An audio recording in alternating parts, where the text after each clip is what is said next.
날마다 나 믿음으로 살아가리. 귀한 은혜에 이룬 귀한 찬양 또 기도 감사합니다. 하나님께 영광을 돌립니다. 아멘. 베드로가 사역을 하다가 몸과 마음이 아주 힘들어져서 몸져 누웠습니다.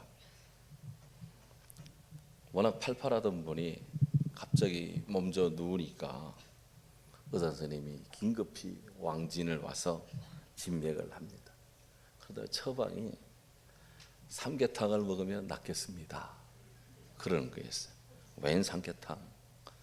베드로가 그 말들 했더니 진짜 거뜬하게 나왔습니다. 사람들이 놀라서 그 용한 의사에게 어찌 그런 처방을 이렇게 이유를 물었더니 베드로 사도께서 주님을 부인한 죄책감이 얼마나 크고 무거운지 치유가 되지 않아서 그냥 새벽마다 또 한낮에 닭이 울 때마다 그 닭소리만 들으면 그냥 엄청나게 몸과 마음이 스트레스를 받고 있습니다. 그래서 그놈의 닭을 잡아먹으면 몸과 마음이 회복될 것 같아가지고 그 처방이 삼계탕이었다고 그랬다는 거예요. 제가 삼계탕 먹고 싶다는 게 아니고 베드로가 그렇다는 겁니다. 우리 인생의 몸과 우리 인생의 영혼이 죄에서 구원을 받는 것은 정말 우리가 행복해지는 첩경입니다. 우리가 행복한 삶을 살고자 한다면 그 결정적 전제가 우리 삶이 죄에서 그리고 이 악에서 건짐받고 구원받는 거예요. 이에 베드로 사도는 오늘 본문에서 사한 소망이신 하나님의 은총으로 구원을 얻는 진리를 우리에게 말씀해 주고 있습니다. 현재 이 본문을 3주 연속으로 계속 보고 있는데 오늘 특별히 5절을 주목하십시오. 너희는 말세에 나타나기로 예비하신 구원을 얻기 위하여 믿음으로 말미암아 하나님의 능력으로 보호하심을 받았느니라. 아멘. 여기에 오늘 베드로 사도께서 우리 성도들의 신앙생활에 중요한 몇 가지 키워드를 여기에 이렇게 세워놓고 있습니다. 첫 번째 키워드인 말세라는 걸 우리가 주목해야 됩니다. 말세, 따라하시죠. 말세. 영어 성경에는 in the last time, 말세에. 이 말세는 예수 그리스도 우리 주님이 다시 오시는 재림, 파루시아, 재림의 때를 가리킵니다. 성경에 예수님이 재림에 관한 말씀이 318번이 나옵니다. 그렇다면 신약 성경으로 따진다면 25절에 한 번꼴로 예수님 재림이 말씀되고 있어요. 예수님 마지막 때 재림이 있을 것이다. 재림하실 것이다. 당신이 그렇게 재림한다라고 거듭거듭 말씀합니다. 마태복음 24장 30절에 인자가 구름을 타고 능력과 큰 영광으로 오는 것을 보리라 말씀해요. 노아의 때와 같이 인자의 임함도 그러하니라. 우리 주님 재림이 임하는 때, 재림이 이루어지는 그때가 노아의 때와 같을 것이다. 노아의 때를 말씀합니다. 창세기 6장 5절에 보면 노아의 때 이야기가 나옵니다. 노아의 시대는 죄악이 가득했고 관영했습니다. 사람들의 생각과 마음이 항상 악할 뿐이었다고 성경이 말합니다. 24시간 1년 365일 오로지 먹고 마시고 시집가고 장가가고 사고 팔고 죽고 죽이는 삶의 모든 여정이 악 속에서 죄 가운데서 이루어졌습니다. 그때나 오늘이나 별반 차이가 있습니까? 고대나 중세나 근대나 현대나 별 차이가 있습니까? 한마디로 노아 시대는 하나님이 없는 인생들의 전형입니다. 노아 홍수의 비극은 하나님 없이 사는 삶의 귀결이 어떠한지, 얼마나 참혹하고 얼마나 치명적이고 얼마나 허망한 파국을 맞이하는지를 우리에게 상징합니다. 예수님, 당신이 오실 때 말세가 되면 이 세상이 노아의 때와 같을 것이다. 세상이 소돔 고모라와 같을 것이다. 그렇게 말씀합니다. 해서 그러므로 너희도 예비하고 있으라. 생각지 않을 때 인자가 오리라. 그렇게 경고합니다. 예수님의 성천을 목도하는 많은 사람들 사이 속에서 사도행전 1장에 보면 사람들이 입을 딱 벌리고 우리 예수님 하늘로 성천에 올라가는 것을 감난산에서 보고 있는데, 그때 흰옷 입은 사람 두 사람이 사람들 사이에서 말합니다. 모든 교회는 그 흰옷 입은 두 사람이 주의 천사라고 믿습니다. 하나님의 사람 천사가 말합니다. 갈릴리 사람들아, 어찌하여서 하늘을 쳐다보느냐? 너희 가운데 하늘로 올리우신 이 예수는 너희가 하늘로 올라가심을 본 그대로 다시 오시리라 말씀하고 있습니다. 문제는 주님을 믿는 우리 성도들이 마지막 때 종말의 의식이 약화되고 있고, 마지막 때 주님 다시 오심에 대한 신앙이 느슨하게 이완되어 있다는 거예요. 예수님 마태복음 24장 39절 이하에서 일깨웁니다. 노아의 때와 같이 홍수가 나서 그들을 다 멸하기까지 깨닫지를 못하였다. 다 홍수로 쓸려가고 죽을 때까지도 깨닫지 못했다. 경고는 이미 있었는데 농담으로 여기고 경고를 받지 않고 그냥 깨닫지 않고, 그런데 우리 주님 인자의 임함도 이와 같으리라. 그때 두 사람이 밭에 있음에 한 사람은 데려가고 한 사람은 남아있다. 두 여자가 맷돌질을 하는데 한 사람은 데려가고 한 사람은 버려둠을 당한다. 여러분, 같이 살고 있는데 한 사람은 하늘로 올라가고 한 사람은 남아있고, 같이 놀러 갔는데 한 사람은 주님 앞에 휴가하고 한 사람은 남아있고, 같이 밥 먹는데 한 사람은 올라가고 한 사람은 남아있고, 같이 들판에서 일하는데 한 사람은 데려가고 한 사람은 일하고, 같이 출장 나가는데 한 사람은 데려가고 한 사람은 남아있고. 남의 이야기겠습니까? 성경의 이야기가 그냥 지어낸 이야기, 상상의 이야기로 생각하십니까? 주님 말합니다. 그러므로 깨어있으라. 어느 날에 너희 주가 임할는지 너희가 알지 못한다. 만일 집주인이 도둑이 어느 때에 들어올지 안다면 깨어있어 그 집을 뚫지 못하게 하였으리라. 지금 이란 이스라엘 전쟁 속에 이스라엘이 이란의 핵시설 언제 2시간 뒤에 1시간 뒤에 타격하겠다 알려주는데도 못 막아요. 능력이 없으면, 준비가 안 돼 있으면, 있어도 이 훈련이 안 돼 있으면. 그게 나중에 언젠가 재건하면 되겠지만 우리 주님 다시 오는 그때, 주님이 이렇게 성경에 318번, 신약 성경 25번에 25절마다 한 번씩 이 말씀을 하고 있음에도 불구하고 오죽하면 중생성결 신유재림 교단을 성결교단이라고 그렇게 교회 이름을 지으면서까지 알려주심에도 불구하고 우리가 의식하지 않고, 우리가 깨어있지 않고, 우리가 준비하지 않고, 우리가 각성하지 않고, 남의 일로 여기고 기도의 구계자로 있고 구경꾼으로 있고 관망자로 있고 먼 동네 불구경하고 있고,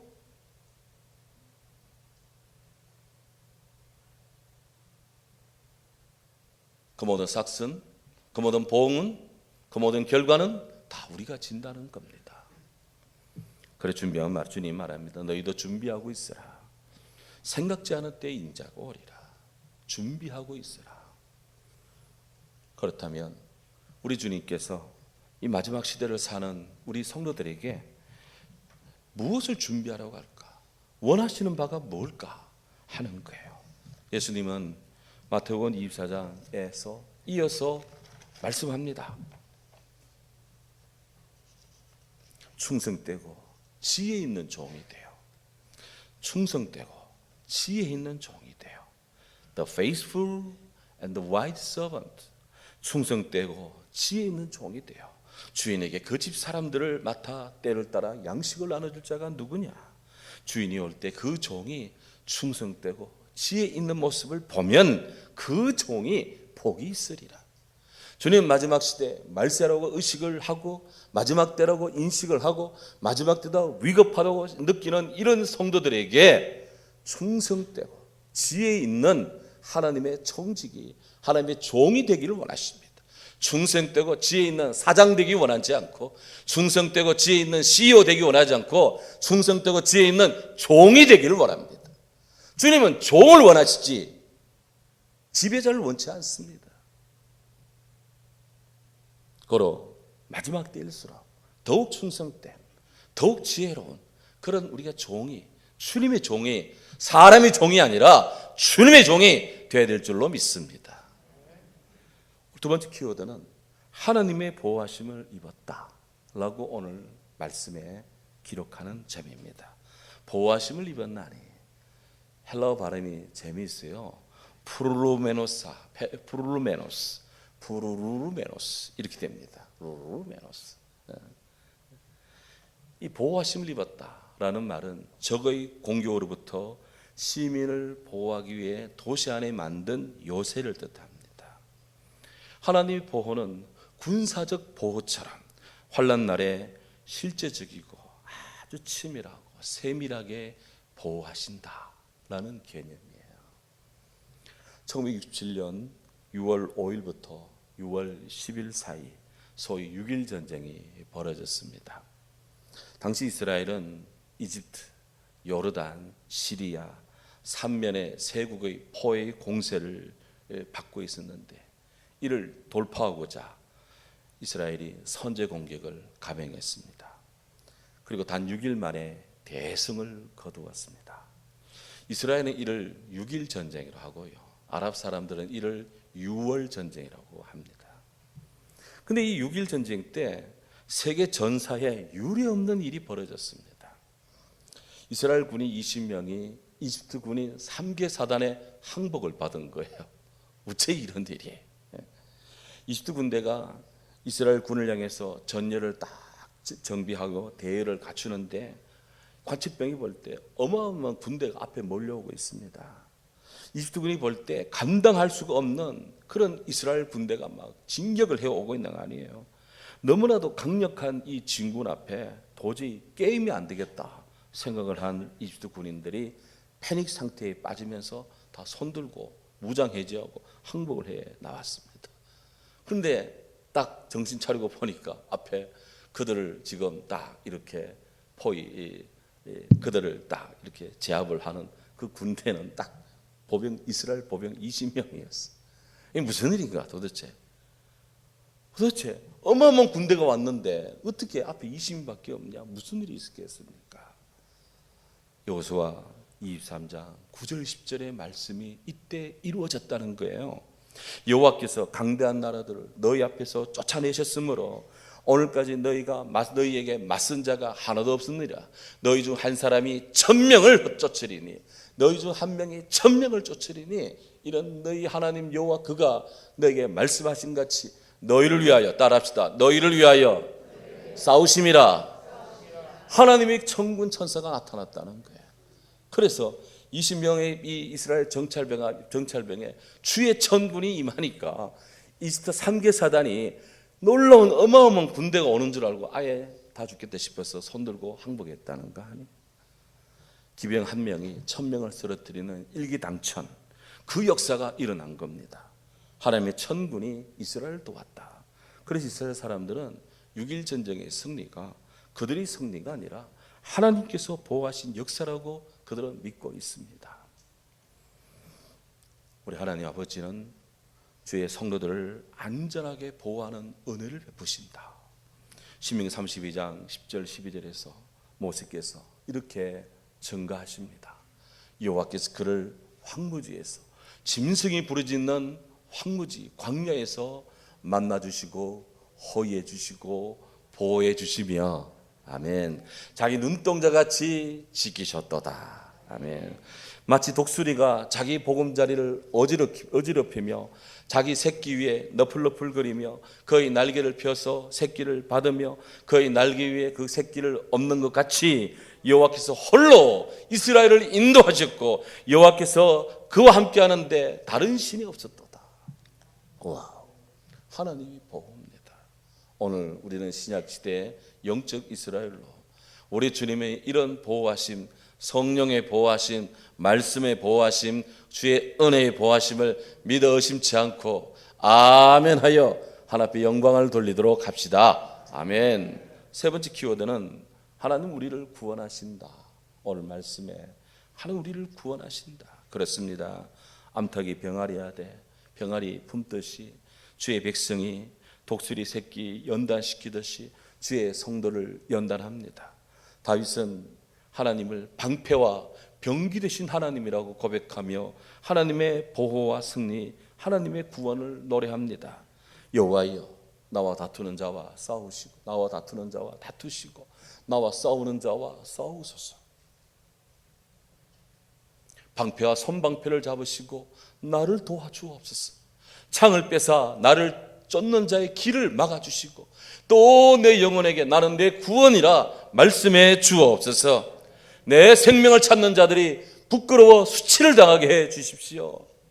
나를 방해하는 자들이 낭패를 당하게 하시고 그들을 바람에 나는 겨처럼 되게 해 주옵소서. 여호와의 천사가 그들을 몰아내게 하소서. 내 영혼이 여호와를 즐거워하며 나의 그의 구원을 기뻐하리로다. 그의 내 모든 뼈가 이르기를 여호와 같은 이가 누구냐. 그렇습니다. 나는 그런 가난한 자를 그보다 더 강한 자에게서 건지시고 가난하고 궁핍한 자를 노력하는 자에게서 건지시는 이 우리 하나님이십니다. 다윗 시편 35편에서 그렇게 하나님의 구원을 고백하고 노래하고 있습니다. 가난한 사람, 약한 사람, 심리적으로 뭔가 막 쫓기는 것 같은 사람, 힘든 사람, 외로운 사람, 외로운 참새줄에 그런 외로운 이 새끼줄에 앉아 있는 참새같이 그렇게 고독한 사람, 혹 그런 마음에 그런 충격과 충동과 그런 이 의기소침함과 그 압박을 느끼는 분이 있습니까? 성경의 말씀을 있는 그대로 믿으시기 바랍니다. 성경의 말씀을 듣고 외우시기 바랍니다. 마음에 새기시기 바랍니다. 주님 말씀대로 이루어집니다. 오늘 신약시대 하나님께서 우리를 구원하시는 직접적인 길, 직접적인 진리, 직접적인 생명은 예수 그리스도입니다. 오늘 주님이 이 시대에 우리를 구원하는 주님의 설정한 길은 예수 그리스도입니다. 보십시오. 예수님께서 십자가에 못 박혀 죽으시고 사흘 만에 부활하심으로써 하나님 구원을 이루십니다. 예수님 모든 죄로부터 우리를 구원하십니다. 성경 말합니다. 친히 나무에 달려 그 몸으로 우리 죄를 담당하셨으니 아멘. 그 아들 예수의 피가 우리를 모든 죄에서 깨끗하게 하실 것이요. 구원은 예수 그리스도에 의해서 됩니다. 예수님은 죄로 인한 사망과 지옥에서 우리를 건져주십니다. 하나님이 세상을 이처럼 사랑하사 독생자를 주셨으니 이는 저를 믿는 자마다 멸망치 않고 영생을 얻게 하려 하심이라. 아멘. 또 내 말을 듣고 나 보내신 이를 믿는 자는 주님 말씀을 듣고 주님 보내신 이를 믿는 자는 영생을 얻었고 심판에 이르지 아니하나니 그 인생의 운명이 사망에서 그대로 두면 사망이에요. 그런데 우리 예수님을 믿는 자 그를 사망에서 생명으로 옮겼습니다. 아멘. 주님이 약속하시는 구원이고 사실입니다. 예수님은 마귀의 괴계로부터 우리를 구원하십니다. 하나님께로 나신 자가 그를 지킴에 악한 자가 그를 만지지도 못하리라 그랬어요. 언터치블, 만지지도 못해. 우리 주를 믿고 있으면 마귀가 와서 건드리려고 하다가도 만지지도 못해요. 이런 큰 축복이 어디 있습니까? 예수님께 있습니다. 예수님 복음은 가난으로부터 우리를 구원하십니다. 부유하신 이로서 너희를 위하여 가난하게 되심은 그의 가난함으로 말미암아 너희를 부유하게 하려 함이라. 아멘. 예수 그리스도 그 겸손의 복음이 들어간 나라, 우리 주님의 복음의 말씀이 들어간 나라, 가난해진 나라 있습니까? 가난해진 심령이 있습니까? 예수 믿다가 안 믿어서 가난해진 나라 많습니다. 예수 믿다가 안 믿어서 실패한 사람 많습니다.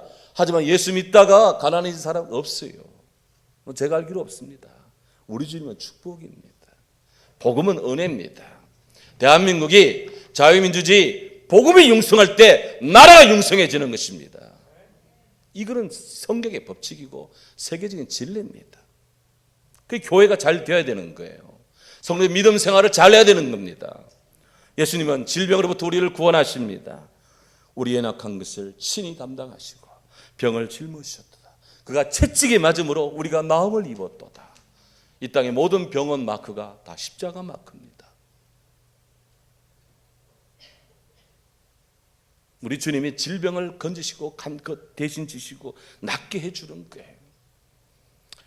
예수님은 온갖 저주로부터 우리를 구원하십니다. 갈라디아 3장 23절에 그리스도께서 우리를 위하여 저주를 받은 바 되사 십자가에 못 박혀 죽는 것은 저주입니다. 하지만 그 주님의 저주 대신 저주 같은 주님을 지심으로 죽으심으로 우리를 온갖 저주에서, 율법의 저주에서, 법의 저주에서 우리를 속량하십니다. 그걸 완전케 하십니다. 완성케 하십니다. 예수님은 고독과 불안으로부터 우리를 구원하십니다. 너희는 마음에 근심하지 말라. 하나님을 믿으니 또 나를 믿어라. 내 아버지 집에 거할 곳이 많도다. 사랑하는 여러분, 하나님께 택함을 받은 믿음의 성도는 이렇게 이 모양 저 모양 세상의 모든 형국에서 구원을 받습니다. 네 번째 키워드, 오늘 말씀에 이 모든 것이 믿음으로 이루어집니다. 믿음으로, through faith. 오늘 1.5절에 말합니다. 믿음으로 말미암아 하나님의 능력으로 보호하심을 입었나니. 그냥 되는 게 아니에요. 믿음으로 됩니다. 성도는 하나님 능력을 통하여 구원을 받으며 하나님의 은총으로 사랑을 받은 그런 구원을 받은 성도는 믿음으로 승리합니다. 믿음으로 이깁니다. 믿음으로 됩니다. 믿음으로 축복 속에 있습니다. 믿음으로 은혜 속에 있습니다. D.L. 무디께서 이렇게 외칩니다. 그대 자신을 믿어보세요. 그대는 그대 자신에게 실망할 때가 있을 겁니다. 친구를 믿어보세요. 오늘 그들은 죽거나 혹은 그렇지 않으면 당신과 헤어질 것입니다. 그대의 명성을 믿어보세요. 어느 때 회방하는 혀가 그것을 뒤집어 엎어버릴 것입니다. 그러나 그리스도를 믿어보세요. 그들은 현세와 내세에 후회함이 없을 겁니다. 무디께서 이런 말씀을 했는데 한마디로 틀린 말이 없어요. 정말 그렇습니다. 우리가 우리 자신을 잘 믿을 수 있습니까? 친구를 잘 믿을 수 있습니까? 믿으면 좋지요. 사랑한 이를 영원토록 믿을 수 있습니까?